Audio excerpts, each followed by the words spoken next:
Breaking details on those 3 missing Afghan soldiers. As we mentioned, they were last seen at a mall on Cape Cod. Authorities now tracking them down as more on that chilling new ISIS threat comes out. ABC's Brian Ross is here with the latest. Good morning, Brian. Well, good morning, George. The 3 Afghan soldiers failed to show up Saturday night at the Cape Cod base where they had been training and were last seen in a mall in Hyannis, Massachusetts. In other times, this would be of little concern. But given the heightened threat climate from ISIS, the search is on to find them. But this morning, the far more serious threat is the new message from that brutal terror group in Syria.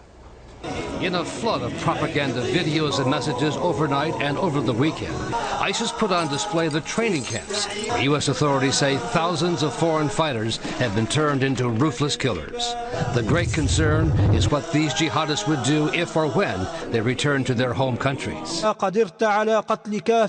a message posted online by an ISIS spokesman, the most dire threat yet against the U.S. and its allies.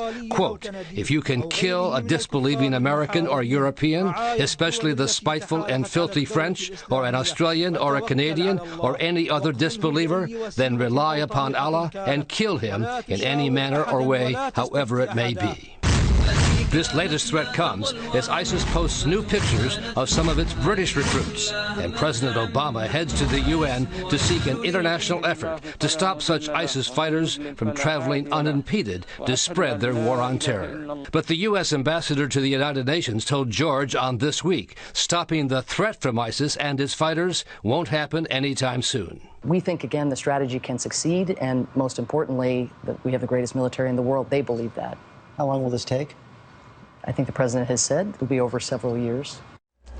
While much of what ISIS does is sheer propaganda, U.S. authorities say the threat from them is very real. And these latest videos only underscore the importance and the urgency of President Obama's mission this week at the UN, George. Trying to build that coalition. Let's go back to these Afghan soldiers.